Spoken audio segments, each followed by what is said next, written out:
할렐루야. 오늘 저희들 함께 읽으신 사도행전 28장 11절에서부터 15절의 말씀을 가지고 사도행전 강의 98번째 시간, 드디어 로마다 라는 제목을 가지고 함께 은혜를 나누도록 하겠습니다. 우리가 사도행전 참이 이제 마지막 장까지 와서 그렇게 로마 이렇게 얘기를 했었는데, 오늘 드디어 본문이 이제 바울이 로마에 도착하는 장입니다. 이 바울이 로마에 도착하게 가야 되는 이유에 대해서는 이미 여러 차례 이 바울의 입을 통해서 또 하나님의 입을 통해서 성경에 기록되어져 있었죠. 사도행전 19장 21절에 보시면 바울이 마게도냐와 아가야를 거쳐 예루살렘에 가기로 작정하여 이르되 내가 거기 갔다가 후에 로마도 보아야 하리라, 이렇게 말을 하고 에베소를 떠난 이야기가 나오고, 그리고 사도행전 23장 11절에 예루살렘에서 이제 유대인들에게 참 거의 맞아 죽을 뻔하고 난 다음에 그 병영에 갇힌 다음에 그날 밤 주께서 바울에게 곁서서 이르시지요. 담대하라, 내가 예루살렘에서 나의 일을 증언한 것 같이 로마에서도 증언하여야 하리라 하시니라, 이렇게 말씀을 주시면서 로마로 바울이 가야 될 분명한 이유를 성경에서 이미 말해 주었습니다. 이렇게 말하고 난 다음에 바울이 로마까지 몇 년이 걸렸느냐? 거의 4년 걸렸어요. 우리가 뭐 배 타고 이렇게 가면 정말 몇 달이면 갈 수 있는, 걸어서 가더라도 뭐 좋게 뭐 놀면서 가더라도 1년이면 충분하게 갈 수 있는 거리를 참 4년이라는, 거의 4년이라는 시간을 통해서 이렇게 갔습니다. 그 가는 길이 참 편하고 쉽게 갈 수 있었지만 어떻게 이렇게 어렵게 이루어졌는지,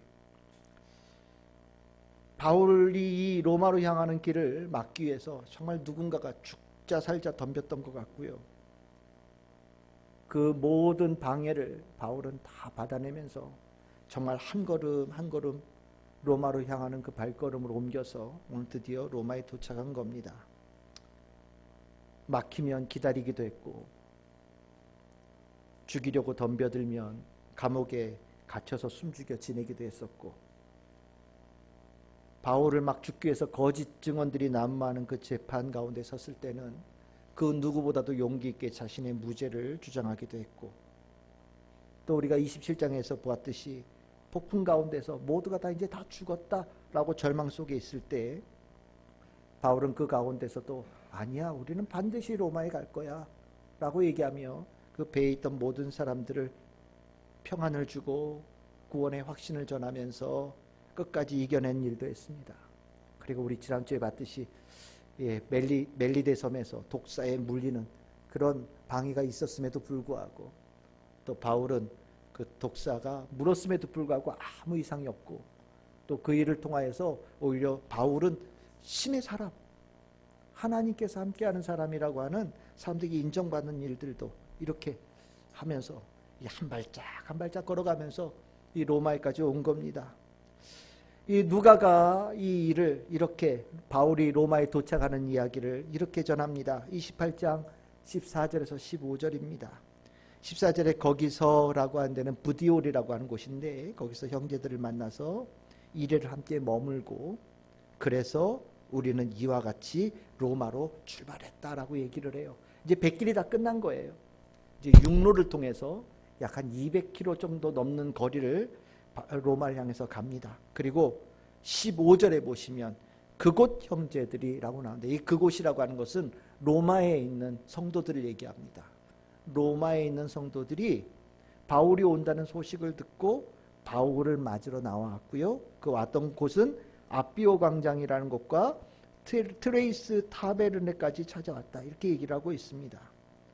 참 이 얘기가 우리가 이렇게 읽을 때는 간단하게 이렇게 적혀 있으니까 뭐 그냥 별 감동 없이 이 글을 읽을 수도 있겠지만, 내가 바울과 같이 아니면 예수님께서 승천하신 후에 사도들의 그 모든 사역지를 함께 이렇게 걸었던 성도의 마음을 갖는다면 지금 이 구절은 참 눈물 없이는 볼 수 없는 아주 감격적인 그런 장면이 되어집니다.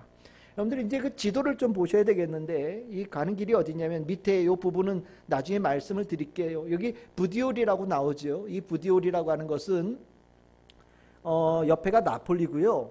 그 옆에가 유명한 폼페이라고 하는 도시예요. 당시 로마의 중요한 항구였습니다. 아마 이 배가 여기가 기항지였던 것 같아요. 최종 종착지였던 것 같습니다. 그래서 바울이 여기서 내렸어요. 내리고 나서 이제 부디오를 통해서 저 로마까지 가는 그 과정 속에 이제 한 150km 정도를 걸어가서 도착한 곳이 아비오 광장이라는 곳이고요.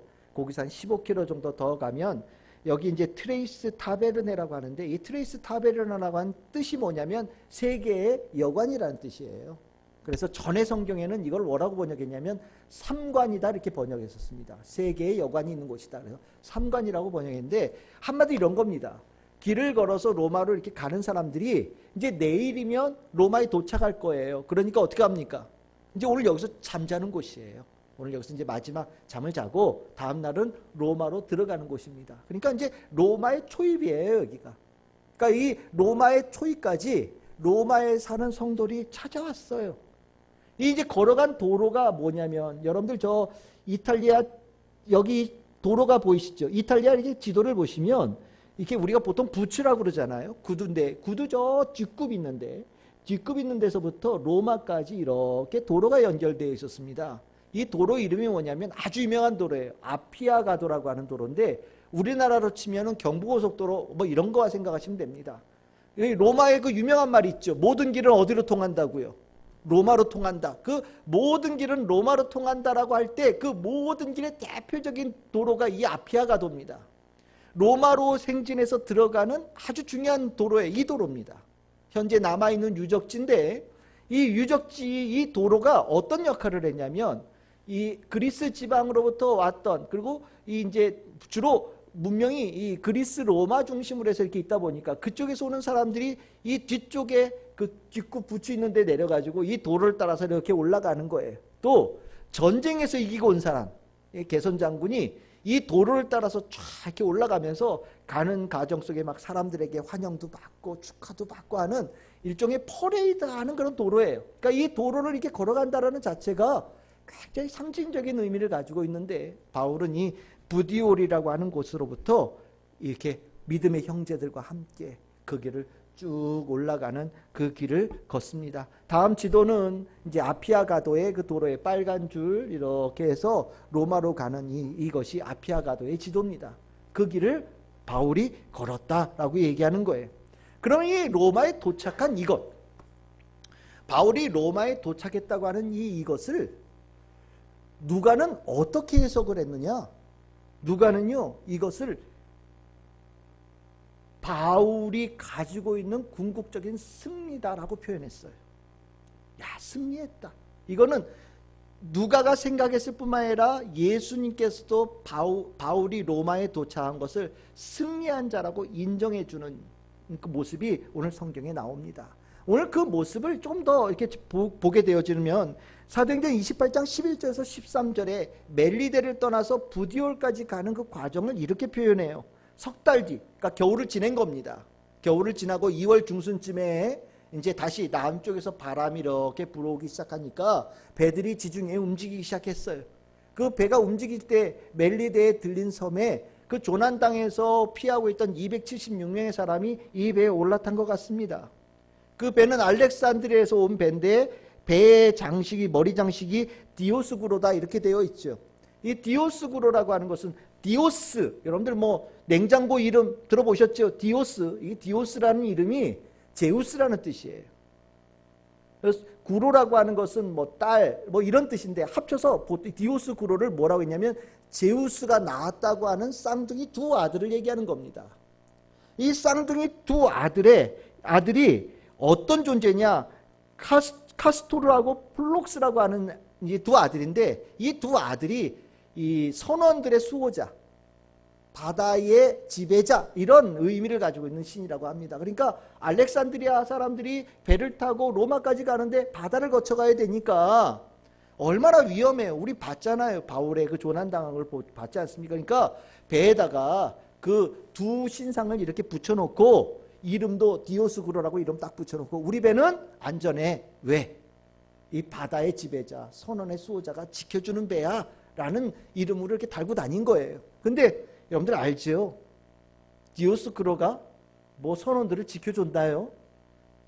바울이 탔던 배에 조난당했던 276명의 사람들은 다 알고 있어요. 진짜 이 바다의 지배자, 또 온 세계의 지배자, 주권자가 누구인지 이미 다 알고 있죠. 그러니까 이 디오스쿠로라고 하는 이름이 있는 배에 이 바울과 276명의 사람들이 타서 로마로 이동할 때는 이 사람들의 머릿속에 있는 헛된 우상숭배를 깨트리기 위한 발걸음이 되는 거예요. 이제까지 백길이 참 쉽지 않았잖아요. 근데 이 다음서부터는 백길이 너무 쉽습니다. 멜리데를 떠나서 여기 성경에 보시면 뭐라고 얘기하고 있습니까? 12절에 수라구사라고 얘기합니다. 수라구사는 시칠리 섬에 있는 아주 중요한 항구 도시예요. 이 항구 도시에 들려서 3일을 지낸 다음에 아마 이제 짐을 내리고 싣고 하는 일을 했겠지요. 그리고 바로 이어서 배가 또 출항을 해서 레기온이라고 하는 데로 갑니다. 레기온은 이 부츠 모양으로 된 이탈리아 반도의 앞쪽에, 앞코에 있는 쪽에 있는 항구 도시예요. 거기로 이동을 합니다. 거기서 또 그 다음엔 배가 이동을 해서 부디올까지 한 300km를 이동을 하는데 조합 다 치면 거의 한 600km 넘는 이동거리거든요. 근데 아무 문제 없잖아요. 순풍을 받아서 쭉 올라가는 거예요. 이제 더 이상 사단이 바울이 로마로 가는 것을 막아낼 수가 없는 거예요. 이미 이 싸움은 끝난 싸움입니다. 멜리데에 가서 바울이 하나님의 나라를 세우고 복음의 승리를 세운 그 순간, 모든 사람들이 구조를 받고 구원을 받아서 멜리데에 상륙한 순간서부터 이미 이 하나님의 뜻, 예수 그리스도의 복음을 전하는 것을 방해하려고 하는 사단의 방해는 이미 끝난 것이 되어지는 겁니다. 그리고 바울이 탄 배는 아주 순항을 하면서 로마로 가는 길을 가게 되어집니다. 그 로마로 가는 그 길에 바울의 모습을 예수님께서는 어떻게 보셨느냐? 중요한 부분이에요. 승리자로 보셨다라는 거예요. 승리자로 보셨다. 참 중요한 겁니다. 로마에 도착한 바울을 예수님께서 승리자로 보셨다. 이 승리자로 보셨다라는 것을 무엇을 통해서 알 수 있느냐? 이 구절이 굉장히 중요한 구절이에요. 28장 15절입니다. 다시 보시면 이렇게 얘기합니다. 그곳 형제들이 우리 소식을 듣고 아비오 광장과 트레이스 타베르네까지 뭐하러 왔다고요? 맞으러 왔다라고 표현합니다. 이 맞으러 왔다라는 이 표현이 헬라어로 뭐냐면 아펜테신이라고 하는 단어인데, 이 단어가 언제 쓰여지느냐? 특별한 만남에만 쓰여지는 단어예요. 이 단어가 성경에 몇 군데 등장을 하는데, 데살로니가전서 4장 17절을 한번 봅시다. 데살로니가 4장 17절에 보시면 이렇게 얘기를 하고 있습니다. 그 후에 우리가 살아남은 자들도 그와 함께 구름 속으로 끌어올려 공중에서 주를 영접하게 하실 것이다 라고 얘기합니다. 여기서 주를 영접하다라고 할 때 그 영접하다라는 단어가 이 만나러 오다라는 단어와 똑같은 단어예요. 또 이 만나러 오다라는 단어가 또 하나에 나오는 데가 어디냐? 마태복음 25장 6절입니다. 마태복음 25장 6절에 보시면 밤중에 소리가 나되 보라 신랑이도다 맞으러 나오라, 이렇게 얘기를 하는 구절이 나오죠. 다 누구를 만나는 거예요? 재림하시는 예수님을 만나는 거고요. 또 우리에게 찾아오신 부활하신 신랑 되신 예수를 만나는 신부된 교회의 만남을 쓸 때 이 아펜테신이라고 하는 맞으러 오다라는 단어를 쓰는 단어입니다. 그러니까 굉장히 귀중한 단어가 되는 거예요. 그런데 바울이 로마로 올 때 로마에 있던 성도들이 바울을 어떤 마음의 가짐으로 왔느냐? 마치 재림하시는 예수님을 만나러 오는 것처럼, 마치 신랑 되시는 예수께서 이 땅에 오시는 것을 맞으러 나가는 신부인 것처럼 바울을 맞으러 나갔다라고 표현하고 있는 거예요. 이 맞으러 나갔다라는 것은 왕이나 아주 존귀한 사람들을 만나러 갈 때, 특별히 성경에서는 하나님, 예수님을 만나러 갈 때 쓰는 표현이거든요. 이 표현을 썼다라고 하는 것은 이 안에 아주 중요한 의미를 부여하고 있는 겁니다. 여러분들 로마에 사는 성도들이 그냥 개인적인 감정으로 바울이 어떻게 생겼는지 궁금해서 바울을 맞으러 나왔을까요? 아니에요.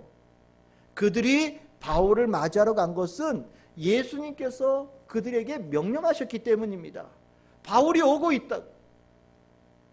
너희들이 그 바울을 영광스러운 승리자, 개선장군, 예수 그리스도의 대리자로 영접해야 된다라고 그들에게 명령하셨기 때문에 로마에 사는 성도들이 50km, 60km까지 나아가서 바울을 맞이하기 위해서 나간 겁니다. 여러분들, 여기에 굉장히 중요한 의미를 가지고 있어요. 우리가 바울이 이 로마에 들어올 때 무엇으로 온 사람입니까? 왜 왔습니까? 우리가 이 왔던 이 모습은 예수께서 부탁하신 말씀을 이루기 위해서 온 사람이에요. 특별히 여러분들 사도행전 시작할 때 그 말씀이 있었잖아요. 사도행전 1장 8절이요. 오직 성령이 너희에게 임하시면 너희가 권능을 받고 예루살렘과 온 유대와 사마리아와 땅끝까지 이르러 내 증인이 되어야 된다라고 명령하시고 예수님께서 승천하셨거든요. 그 명령하심이 드디어 이루어지는 모습을 보고 있는 거예요. 그 땅끝이 어디냐? 이 당시에는 로마가 땅끝이었던 겁니다. 그리고 이 땅끝까지 복음을 전하기 위해서 모든 어려움을 뚫고 나아간 사람이 바울이었고, 바울은 예수님께서 그 로마에 도착한 모습을 어떻게 인정하셨느냐? 마치 전쟁에서 이겨서 승리한 개선장군처럼 하나님의 놀라운 그 귀한 뜻을 품고서 그 사명을 완수한 자로서 예수님께서 인정하시면서 높이 평가하시는 그 모습이 로마에 살고 있던 성도들이 나와서 바울을 맞이한 모습 속에 등장하는 표현이라는 거죠. 우리는 이 개선장군으로 이 로마에 도착한 이 모습, 사단의 방해를 뚫어내고 이겨내서 이 자리에 온 모습이 정말 예수님께서 얼마나 귀하게 보시는지를 분명히 알아야 돼요. 예수님께서 어떤 성도들을 귀하게 여기시느냐? 사명을 잘 충성되게 지키고 나아간 성도들을 귀하게 보신다는 것을 여러분들 분명히 알아야 됩니다. 모든 영혼들을 다 귀하게 보시지요. 지쳐 쓰러져 있는 성도들, 그 영혼들을 주께서 불쌍히 보시면서 귀하게 보시면서 이렇게 세우세요. 정말 주님 앞에 나와서 내가 정말 피할 곳이 없습니다. 그럴 때 주님 앞으로 피해 온 성도들을 주님께서 품어 안으시며 귀하게 여겨주셔요. 주님, 내가 살 방법이 없어요 라고 주님 앞에 매달릴 때 주님께서 은혜를 베푸시면서 귀하게 여겨주셔요. 맞아요. 이럴 때 귀해요. 그렇지만 이거보다 단계가 훨씬 더 높은 귀하게 여기는 단계가 있어요. 그게 뭐냐? 주께서 맡기신 사명을 감당한 자를 주님께서는 더 귀하게 특별하게 보신다는 걸 여러분들 분명히 아셔야 돼요. 바울을 바라보는 그것은 사명을 감당한 자를 주께서 어떻게 보시는지를 분명하게 우리에게 가르쳐주는 본문입니다. 이 바울이 사명을 감당하고 로마에 오는 게 뭐 그리 중요하길래 이렇게 예수님께서 높이 평가하실까? 여러분들, 이 로마라는 나라는 엄청난 제국 아닙니까? 정말 세상에서 이 로마라는 나라는 모든 땅을 다 덮고 있는 최고의 나라였어요. 그리고 이 로마의 황제는 온 세계가 다 내 것이다 그러면서 내가 신이다라고 주장하는 사람들이었습니다. 참 우리가 예수 믿고 하나님 믿는데 유대인들에게 가장 강력한 믿음의 대적이 누구냐? 바로 로마 제국과 로마 황제였어요. 그런데 하나님의 생각은 좀 달랐던 겁니다. 그 큰 나라가, 그 큰 사이즈 하나가 되어진 나라가 하나님의 눈에는요, 복음이 아름답게 확산되어지고 널리 퍼지게 되어진 하나님의 땅으로 보이신 거예요. 그리고 나서 그 예루살렘의 예수 그리스도의 복음을 로마로 이어가는 하나님의 쓰임받는 통로가 누군가 나서기를 원했고, 그것에 선택받은 자가 바울이었던 겁니다. 바울이 그 사명을 가지고 로마 가라는 길을 사단은 너무 잘 알고 있었지요. 그래서 로마로 복음이 들어가는 것을 그렇게 막아 세운 거예요. 한 발자국 옮기기도 어렵게, 정말 어렵게 그만두고 포기하게끔 만드는 그 일들을 사단이 계속해서 만든 겁니다. 그만큼 복음이 로마에 전해지는 것은 귀중한 일이었기 때문입니다. 우리는 나중에 알게 되어지죠. 바울은 그냥 보통 사람으로 그냥 몇몇의 사람들과 함께 별로 특별하지 않은 모습으로 로마로 들어갔어요. 하지만 이 발걸음이 나중에 보니 어떻게 됩니까? 로마 제국의 심장에 복음의 깃발을 꽂는 발걸음이었어요. 얼마 지나지 않아서 로마 제국은 복음의 하나님의 나라가 되어지고요, 하나님을 받아들여서 이 온 땅에 예수 그리스도의 복음이 전하여지는 최고의 통로가 되어지는 역할을 하게 되어집니다. 그 일을 바울이 감당한 거예요. 바울은 그냥 로마로 가야 된다라는 그 한 가지의 사명만을 가지고 있었을 뿐인데 주님께서는 그 안에 엄청난 뜻을 가지고 계셨고요. 바울은 묵묵하게 뚫고 나아갔던 그 발걸음을 옮겼을 뿐인데 예수님께서는 그 발걸음을 아주 귀한 개선장군처럼 예수 그리스도의 귀한 대리자의 모습으로 높이 평가하시면서 성도들로 하여금 높이 칭송받는 자리에 그 영예를 바울에게 주신 겁니다. 저는 이 모습 우리 성도들이 다 가졌으면 좋겠어요. 여러분들이 주님께서 주신 사명을 잘 감당하여서 주님께서 여러분들을 정말 영예롭게 여러분들을 만들어 주시는 그 은총을 모든 성도들이 다 누렸으면 좋겠습니다. 성도가 되어져서 이 기쁨 누릴 수 못한다면 실은 우리는 그저 살아가는 거예요. 그저 하루하루 급급하며 정말 이 안에 정말 내 안에 주님의 사람의 그 놀라운 영광을 한 번도 체험하지 못하면서 날마다 그냥 주님 앞에 나와서 너무 힘들어요, 너무 아파요, 너무 고생이에요, 난 괴로워 죽을 것 같아요, 주님 제발 나 좀 도와주세요 라고 그냥 주님 앞에 부르짖는 정도의 삶에서 벗어날 수 없습니다. 하지만 여러분들 주님께서 주신 사명을 감당하게 되어질 때 성도의 삶은 완전히 업그레이드 되어져요. 주님께서 그 사람을 얼마나 귀하게 여겨주시는지 몰라요. 그리고 그 사람이 하나님의 눈에 개선장군처럼 보일 뿐만 아니라 그 사람이 이 세상에서 살아가는 가정 속에 그 사명을 감당했다라는 그 체험만으로도 살아가는 모든 것에 풀어낼 수 있는 손에 쥔 열쇠를 가진 사람처럼 만들어주시는 은총을 입게 되어지는 겁니다. 여러분들 이 은총을 입어서 바울이 도착을 했어요. 승리자예요. 그럼 이 승리자의 모습 속에 주님께서는 그냥 바울이 감격하고 기뻐하고 그렇게 좋아하는 것으로 주님께서는 그냥 머무르셨을까요? 그렇지 않아요.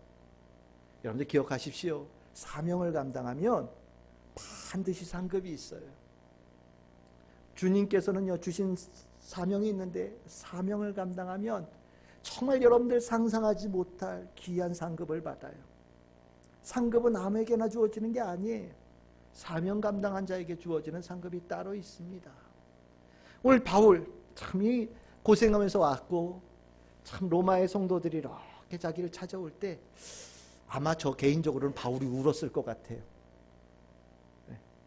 제가 바울이었으면 아마 펑펑 울었을 것 같아요. 참 내 모습 참 누구도 모를 거라고 생각이 들었는데 이렇게 나를 맞이하러 오는 이 과정 속에 지나온 이렇게 고생됐던 생각도 들고 또 위로도 받으면서 눈물이 막 흘렀을 것 같다는 생각이 들고 또 함께한 성도들도 함께 막 눈물 바티가 되지 않았을까라는 생각이 듭니다. 그런데 여기에 하나님은 그렇게 감격으로 끝나지 않고 귀한 선물을 주셔요. 선물을 주신다는 걸 어떻게 하느냐? 오늘 성경에 이 본문이 나와요. 다시 한번 28장 15절을 봅시다. 주님께서 선물을 주시는데 선물을 주셨다는 걸 어디서 볼 수 있냐? 제일 끝에 단어예요. 뭐가 나옵니까?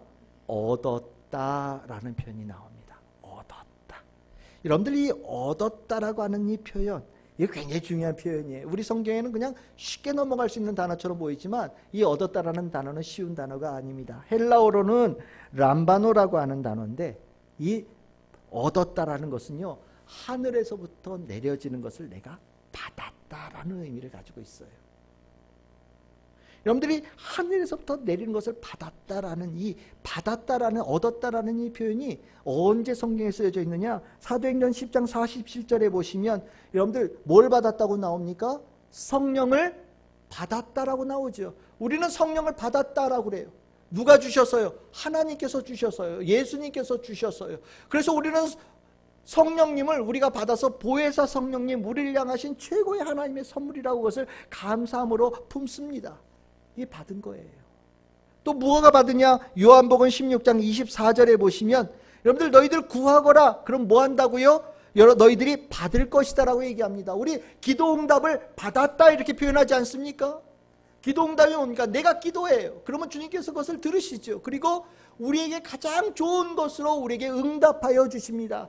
하늘로부터 응답이 우리에게 내려오죠. 그 내려오는 그 말씀을 우리는 어떻게 하는 거예요? 받는 거예요. 그 응답은 선물이 되는 겁니다. 참 귀한 선물이죠. 이 똑같은 표현이 뭐라고 했냐? 그 로마에 도착한 바울에게 임했어요. 그가 얻었다라고 얘기합니다. 받았다라고 얘기를 해요. 선물을 받았다라는 거예요. 사명을 감당한 자에게 하나님께서 선물을 주신다라는 것이 분명하게 이 표현을 통해서 우리는 깨닫게 되어집니다. 그러면 이 선물이 뭘까요? 굉장히 궁금해지죠. 요즘에 그 럭키박스라는 게 유행하잖아요. 뭐가 들었는지 몰라요. 이렇게 딱 뚜껑을 벌으면 거기에 아주 비싼 것도 들어있고 좀 값어치가 덜 나가는 것도 들어있고 뭐가 들었는지 뜯어보는 재미 때문에 그 럭키박스 사는 사람들도 있는데, 사명을 감당한 자에게 하늘로부터 내리는 선물 럭키박스가 있다라는 거예요. 근데 이 바울에게 내리는 럭키박스 선물은 무엇이냐? 여러분들 15절 다시 한번 봅시다. 뭐가 나옵니까? 두 가지예요. 하나님께 감사하는 마음을 얻었고 하나님으로부터 담대한 마음을 얻었다라고 표현합니다. 선물이 두 개예요. 여러분들 어떤 럭키박스를 기대하셨는지 모르겠지만 사명을 감당한 바울에게 주님께서 주신 선물이 있는데 두 개가 있다. 뭐가 있다고요?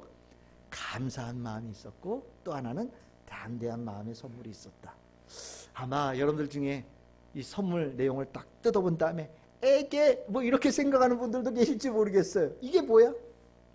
뭐 좀 더 멋있는 게 들어있을 줄 알았더니 감사하는 마음과 담대한 마음, 너무 시시한데 라는 생각이 들지도 모르겠어요.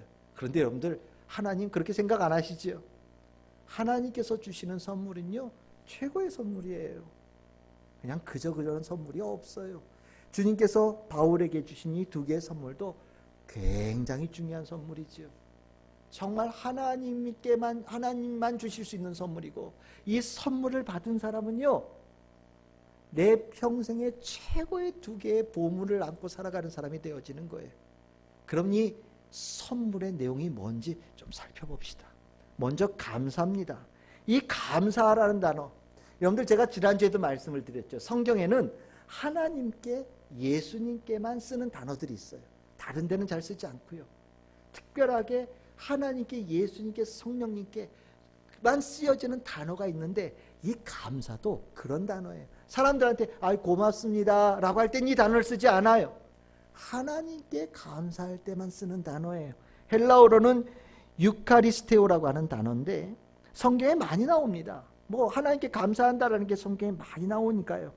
그런데 이 대부분의 용어가 다 하나님께 감사할 때 쓰여졌고요.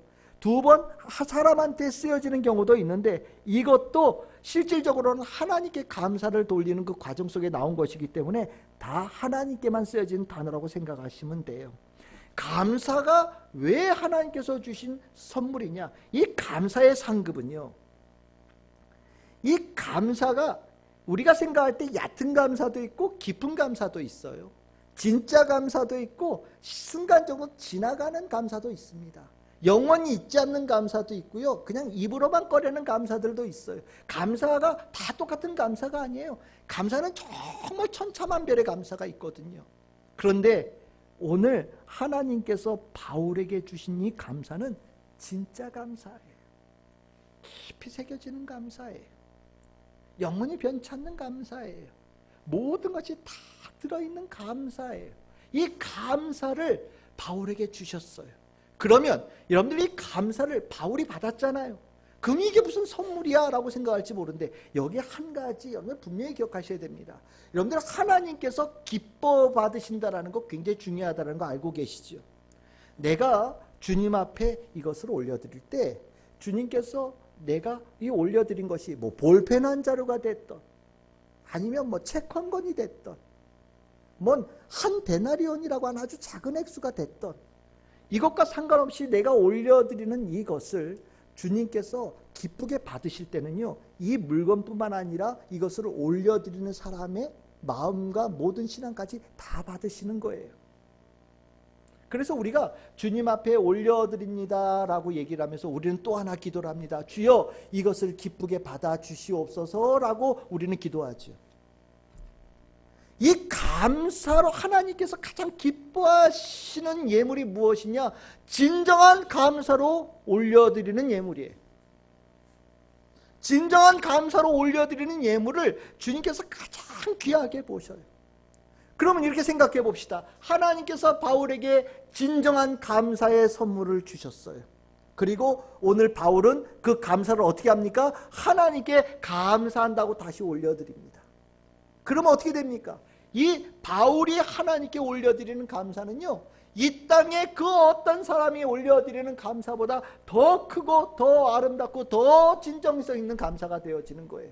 그러면 어떻게 되겠어요? 하나님께서 그 감사를 가장 귀하게 받아주시게 되어지고요, 그 결과 바울이 가장 하나님께로부터 영예롭게 되어지는 축복을 얻는 거예요.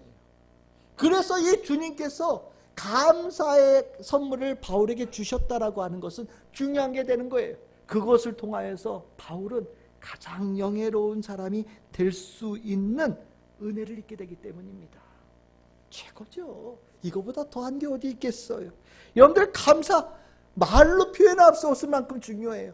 바울은요, 이 감사가 완전하게 자리 잡힌 사람이고 그 누구보다도 감사의 축복을 아는 사람이었어요. 그래서 편지에 쓸 때마다 성도들에게 가르칠 때 감사하라, 감사하라, 감사하라는 얘기를 수도 없이 반복합니다. 우리는 감사가 그냥 널린 게 감사하라는 표현이 있어서 그냥 쓱 지나가지만, 이걸 알고 나는 사람은요, 감사라는 표현이 얼마나 중요한 건지를 깨닫게 되죠.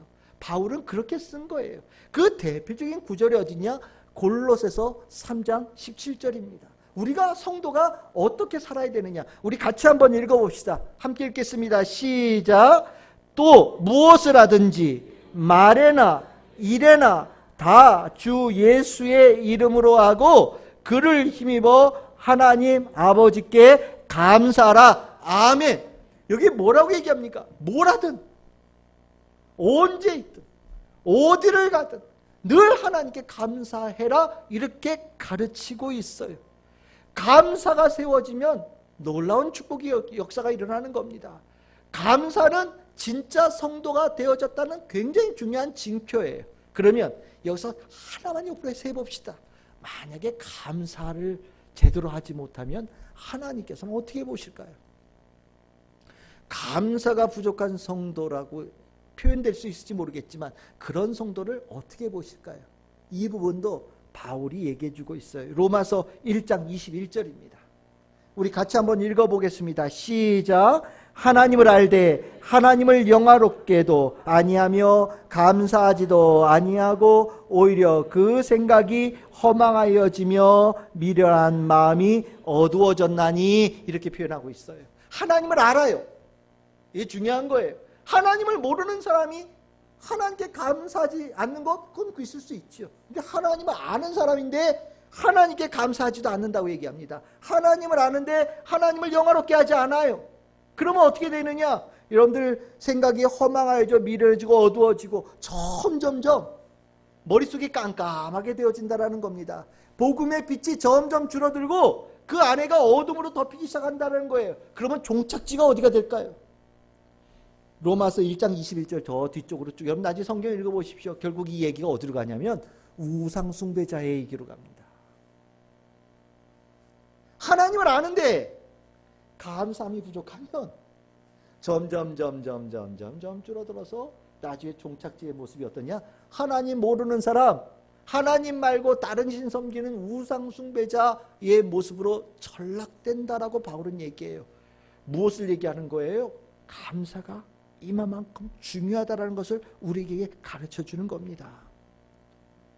기억하십시오. 개선장군, 예수 그리스도의 대리자로 로마에 도착한 바울에게 하나님께서는 첫 번째 선물을 딱 열어주셨는데 감사의 선물을 주셨어요. 그리고 그 감사를 통해서 바울을 가장 영예로운 사람으로 만들어 주셨어요. 영예로운 사람이 되어지고 나면 어느 곳에 가든지 주님께서 주시는 빛으로 그 땅을 환하게 비출 수 있는 사람이 되어지고요. 그 사람이 가는 곳에, 썩어져 가는 곳에 소금과 같은 사람이 되어서 그 땅을 치유하는 사람이 되어지고요. 그가 가는 곳에 아름다움의 열매가 맺혀지는 사람이 되어지는 거예요. 얼마나 귀합니까? 사명을 감당한 자에게 주시는 굉장히 중요한 상급이죠. 저는 우리 참 즐거운 교회 성도들이 사명 잘 감당하는 성도들 되어줘서 주님께서 이 주시는 감사함의 상급을 모두 누릴 수 있기를 바라요. 그 감사함이 이 안에 푸성히 채워질 때 여러분들은 정말 이 땅에서 영예로운 하나님께서 인정하시고 예수께서 인정하시는 복된 성도들이 되어집니다. 주님의 이름으로 축복합니다. 두 번째 우리 선물 봅시다. 두 번째 선물은 무엇이었습니까? 담대한 마음의 상급이에요. 이 담대라고 하는 것은 다르소스라고 하는 헬라어인데 용기, 힘 이런 걸 얘기하는 겁니다. 힘을 얻었다는 거예요. 여러분들 우리가 힘난다는 얘기 많이 하죠. 세상 사람들이 힘날 때 보통 언제 힘난다고 얘기합니까? 주머니 두둑할 때 힘난다고 얘기합니다. 봉급날, 월급날 제일 행복하다고 얘기를 해요. 통장에 이렇게 돈 들어온 거 보면 힘이 불끈 쏟고 이렇게 통장에 잔액이 점점 줄어들수록 힘이 이렇게 쪼그라든다고 얘기하는 사람들도 있어요. 권력 가지면 힘 생기고 그 자리에서 내려오면 갑자기 힘이 쪼그라든다는 사람도 있죠. 그래서 많은 남성들이 이제 요즘에 50대가 넘어가기 시작하면서 힘을 잃어가요. 왜? 내가 다니던 직장에서 내려왔고요. 뭐 직함 앞에 붙어 있었는데 이제 그 직함 잘 사라지니까 갑자기 아무 힘도 없는 사람처럼 느껴지는 거예요. 불행해지는 거죠. 세상에 그런 것의 힘 참 멋있어 보이는데 실질적으로 그것이 힘은 아닙니다. 진짜 힘은 어디서 나올까요? 인생을 살아가는 진짜 힘은 오직 믿음에서 나옵니다. 신앙의 힘을 주는 거거든요. 오늘 이 힘을 바울이 받았어요. 이 힘은 소멸되지 않는 힘이고요. 또 이 힘은요, 싸워서 이기는 힘이에요. 하나님께서 두 번째 럭키박스를 펴셔서 그에게 이 힘을 주셨다라는 거예요. 담대한 마음. 여러분들 우리 운동 경기하다 보면 어떤 팀 얘기할 때 저 팀은 이기는 법을 알아요. 이런 얘기하는 팀이 있어요. 질 것 같은데 질 것 같지 않은 팀들이 있잖아요. 점수가 이만큼 벌어져 있는데 이렇게 막판 되면 뒤집어 엎는 그런 능력을 가진 팀이 있어요. 그렇게 표현할 때 저 팀은 이기는 방법을 압니다 라고 얘기합니다. 이기는 방법이 뭐예요? 이 안에 마음이 이기는 마음을 가지고 있다라는 거예요. 나는 이겨? 충분히 이겨? 해낼 수 있어? 라는 이 확신이 그 누가 얘기하지 않더라도 이 안에 가득 채워지는 역사가 일어난다라는 겁니다. 개선장군으로 바울이 로마에 도착했어요. 정말 바다에서 얼마나 고생했어요. 감옥에서 정말 몇 년을 있으면서 얼마나 고생했어요. 수없는 재판을 통해서 얼마나 고생했어요. 저는 그려져요. 바울의 몰골이 어땠을까? 정말 빼짝 마르고요. 얼굴에 기름기 하나도 없고요. 정말 누가 보더라도 멋있다라고 생각할 만큼은 요만큼도 없는 정말 보통보다 조금 더 낮은 사람의 모습이 분명히 바울의 모습이었을 것 같다는 생각이 듭니다. 그런데 이 안에 내면은요, 그 누구보다도 힘 있는 사람이에요. 그 누구보다 확실하게 이길 수 있고 이겨내는 능력을 가진 사람의 마음을 가진 사람이 바로 바울이었어요. 하나님은요, 예수님은요, 사명을 감당한 자에게 이기는 능력을 주셔요. 그 이기는 능력을 가지고 반드시 이겨내는 인생을 100% 살 수 있는 보장을 주십니다. 여러분들 성도에게 이긴다라고 하는 것은 100% 이겨야 되는 필수의 요소입니다. 이길 수도 있고 질 수도 있고 이건 안 돼요. 성도들에게 이긴다라는 단어는 굉장히 중요한 단어예요. 여러분들 요한 1서 5장 4절에서 5절 꼭 기억하시길 바랍니다. 우리 같이 한번 읽어봅시다. 시작. 무릇 하나님께로 난 자마다 세상을 이기느니라. 세상을 이기는 승리는 이것이니 우리의 믿음이니라. 예수께서 하나님의 아들이심을 믿는 자가 아니면 세상을 이기는 자가 누구냐? 아멘. 여러분들 반드시 기억하십시오. 우리는 이겨야 돼요. 지면 안 돼요. 지면 끝이에요. 운동 경기는 오늘 질 수 있어요. 내일 또 하면 되잖아요. 근데 여기서 이기고 지는 것은 궁극적인 승리와 궁극적인 패배가 되는 거예요. 성도는 지면 안 돼요. 근데 이기기 위해서 돈을 써서 이길 수 있습니까? 세상의 명예를 가지고 이길 수 있습니까? 아니에요. 오직 믿음만이 궁극적인 승리를 줄 수 있어요. 그런데 문제는요, 이 믿음이 생겼다, 없어졌다, 일어섰다, 엎어졌다, 뚜렷했다, 심해졌다, 날마다 왔다 갔다 하잖아요. 여러분들 그런 걱정 되시지요? 우리 믿음으로 천국 가야 됩니다, 이런 얘기하면 가긴 가야 되겠는데 이게 무슨 수로 가지? 뭐 이런 생각 들 때가 있어요. 여러분들만 가지고 있는 걱정 아니에요. 다 가지고 있는 걱정이에요. 그런데 이 걱정으로부터 완벽하게 벗어날 수 있는 길이 있어요. 바로 이거예요. 사명을 감당한 자에게 주님께서 선물을 주시는데 어떤 선물을 주셔요? 100번 싸우면 100번 이길 수 있는 담대함을 주신다라는 거예요. 사명을 감당하고 났더니 이게 이기는 거구나 라는 것을 확실하게 깨달을 뿐만 아니라 앞으로도 나아갈 때 100번 이길 수 있는 능력을 가진 성도가 되어진다는 겁니다. 여러분들, 이래서 사명을 감당하는 게 엄청나게 중요한 거예요. 사명 감당할 때 힘들고 어려운 일이 있지만 사명을 감당하고 그것을 통해서 주께 인정받고 난 다음에 이 안에 주님께서 주시는 선물은요, 놀랍고 놀라운 선물이에요. 특별히 이긴다라는 단어에서 우리는 아주 이 선물을 간절히 바라고 구할 수밖에 없는 입장이 되어집니다. 여러분들이 이긴다라는 거, 우리 성도들에게 얼만큼 중요하냐? 여러분들, 이기는 자만이 예수 그리스도께서 통치하실 영원한 통치에 참여할 수 있는 은혜를 입을 수 있기 때문에 이기는 게 중요해요. 여러분들, 이긴다라는 단어가 성경에 제일 많이 나온 데가 혹시 어딘지 아십니까? 바로 요한계시록이에요.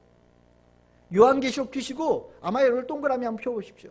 이기는 자, 이기는 자, 이기는 자, 이긴 자면 수도 없이 나와요.